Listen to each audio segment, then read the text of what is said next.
I'm Jennifer Collins, and this is my video validation on musculoskeletal and the neurosystems.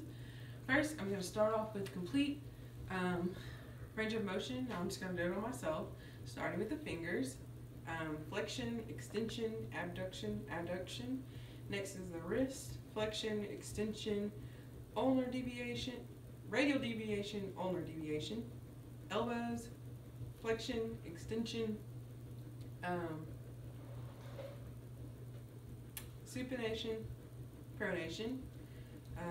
The shoulder, flexion, extension, circumduction, abduction, adduction, external rotation, internal rotation. The neck is flexion, extension, left lateral bending, right lateral bending, left rotation, right rotation. The spine is flexion, extension, left rotation, right rotation, left lateral bending, right lateral bending. The next one is the hip, flexion, extension, abduction, adduction, internal rotation, external rotation. The next one is the knee, flexion, extension, ankle, plantar flexion, dorsiflexion, inversion, eversion, and then the toes are flexion, extension. Okay?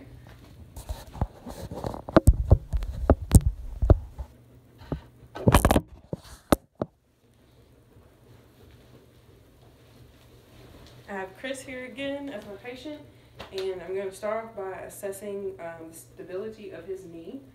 I'm going to actually lay down. So first, I'm going to assess the LCL and the MCL using the Varus stress test and the valgus stress test.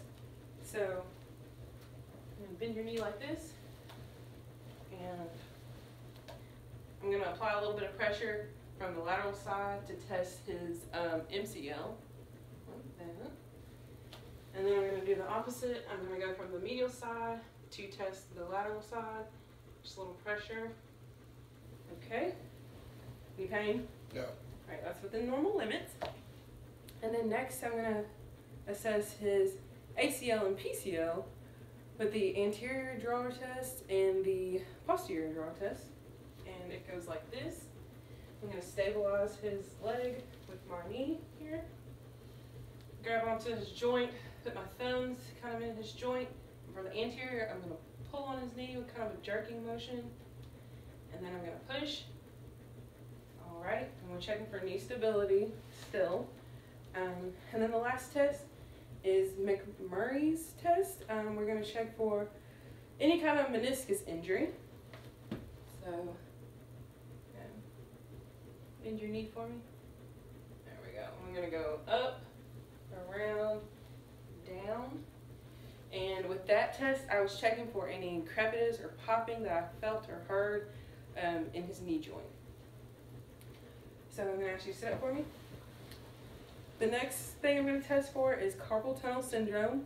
The Tennell's test, I'm going to tap on his median nerve where it meets in the wrist. Any pain? No. So if he felt any pain in this area, on this side, this is the side that the median nerve controls. The ulnar nerve controls these two fingers in this side of his hand. If there's any pain in the median nerve side, we would think carpal tunnel. The next test to test for carpal tunnel syndrome is Fallon's. I'm going to hyperextend your wrist like this. And we would hold this for 20 to 30 seconds. And if you felt any pain in the area I just showed you, the median nerve area, then we would think carpal tunnel syndrome. Okay. Next, we're going to test for rotator cuff tear. I'm going to ask you to turn around. I'm just going to assess his sits muscles. I'm going to palpate for any kind of tenderness. Any tenderness? No. Okay.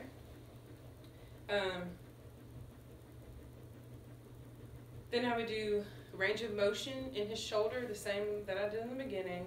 Flexion, extension, circumduction, abduction, adduction, external rotation, internal rotation.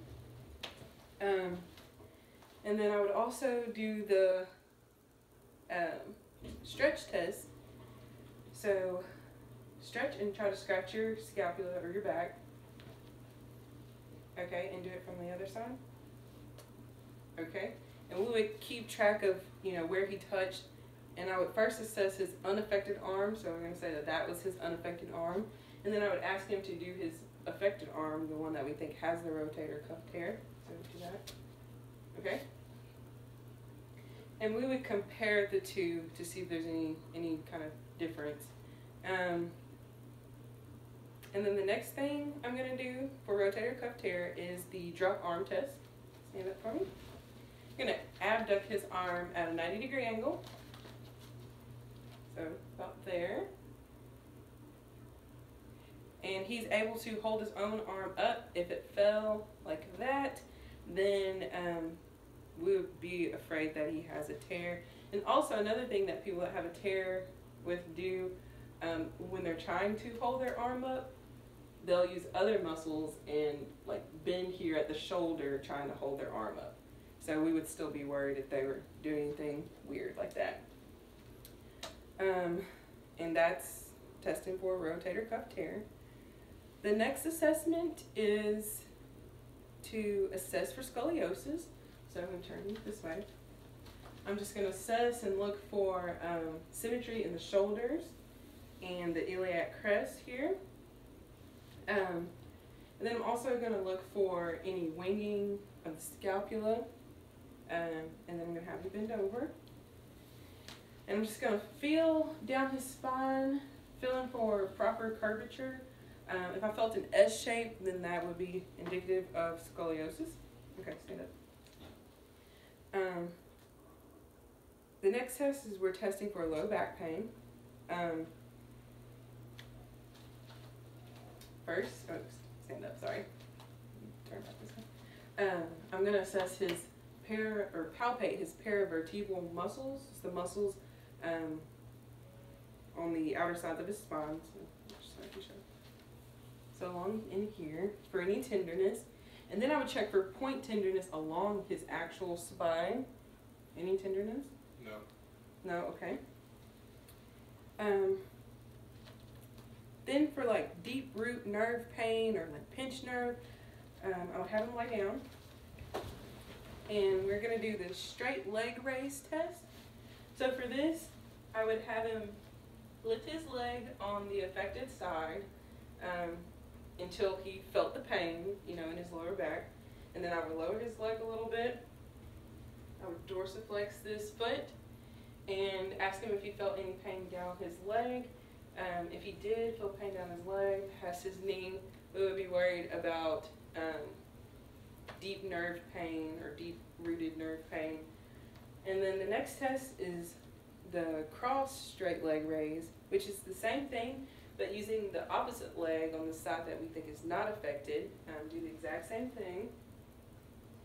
And he should also feel pain on that side as well. Sorry, you can rest that.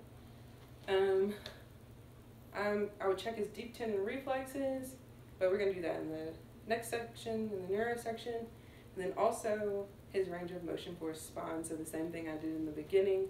Flexion, extension, left rotation, right rotation, left lateral bending, and right lateral bending.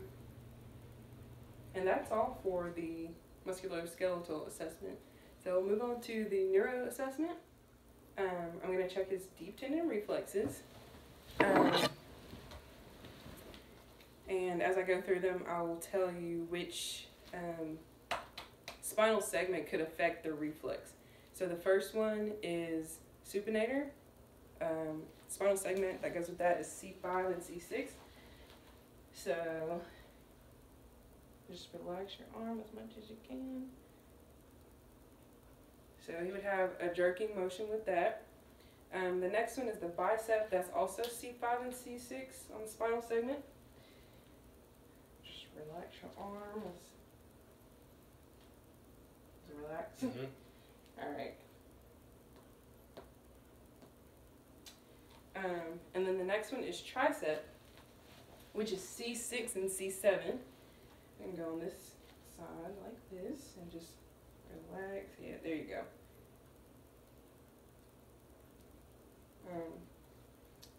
And then the next one is the knee. He's not dangling off of anything, so good job. That would be segment L2, 3, and 4. And then I would assess his ankle. I would just hit him right at the back of his ankle here for that reflex, and that is spinal segment S1. So that is my assessment of deep tendon reflexes. The next section is the meningeal test, testing for meningitis. The first one is Brudinsky. So I'm going to ask you to lay down. Put your chin to your chest for me. Okay? And relax. We're just making sure that movement is smooth. If he had any weird, like funky arm movements or leg movements when we did the chin to chest, then we would be worried about meningitis. And then Babinski is where, here, just bend your leg for this. Bend it. Yeah. Babinski is where I'm going to make a J shape on the bottom of his foot. If his toes fanned out, we're not looking for that in an adult. We would be looking for that in a child less than 1 because we lose that reflex around age 1. And then the next one is Koenig. And so it's kind of like the straight leg test, except I'm going to bend it first and then stretch it out. Good. If I felt any resistance when I stretched this leg out, we would be concerned about meningitis or some kind of meningeal infection or something. And that's it for the meningeal test. Next, we're going to test coordination. We're going to start off with his gait. And we want to make sure, stand on that side. We want to make sure to walk beside them in case they, have a chance of swaying or falling. Okay, just walk normal. All right, and I'm going to ask him to tandem walk, heel to toe.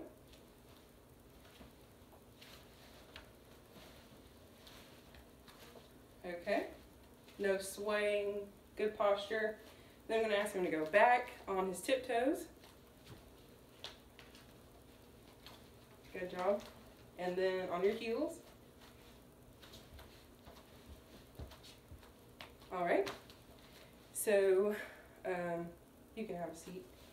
The next tests that we're going to do are rapid alternating movements. The first one, I'm just going to have you put your hands on your thigh and flip it over. And keep doing that. Faster. With your eyes closed. Okay, good. That's intact. The next one is finger to thumb. Just do your fingers like this. Faster. Eyes closed. Good job. All right, and this next one is going to be heel to my hand. So just put your heel in my hand and back, and again, and back, and faster. All right, good. Thank you. The next assessments are point to point, so kind of turn this. Yeah.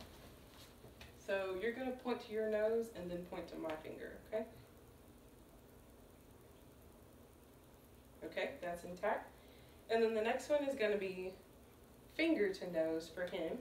Just going to put your finger to your nose and then out, and then the other hand. And do it again. Faster. Okay, good. Yes. That's intact. And then the next one is, I'm going to have you lay down.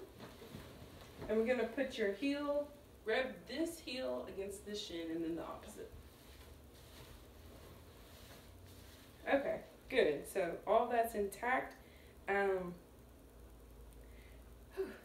next thing we're going to do is Romberg test. So you stand up again. Put your arm straight out for me. And you're going to close your eyes and have him close his eyes for like 30 seconds. And we're just looking for any swaying A little bit of swaying is okay, but too much, we get a little worried. Okay, that's fine.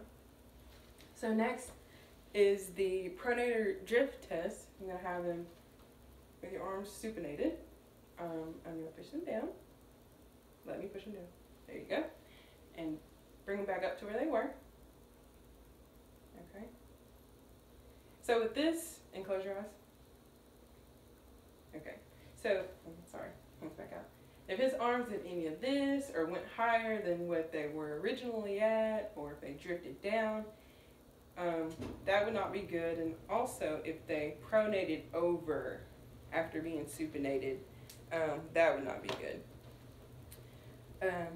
And that is it for coordination. You can have a seat. The next section is sensory. I'm going to test his position perception by, you close your eyes and you tell me if I'm moving your finger up or down. Up, down, up, This one? up, down. Okay, good. And then the next test with sensory is pain and light or sharp to dull. You tell me if it's sharp or dull. Sharp, sharp, dull, dull, sharp, sharp, dull, sharp. Okay. So we would assess that in the bilateral hands and feet. Let's see.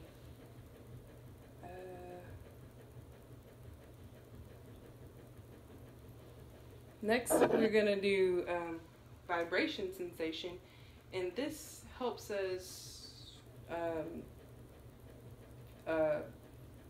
look at neuropathy. So I'm going to activate the tuning fork, and you tell me when you feel it. You can just say now. Okay.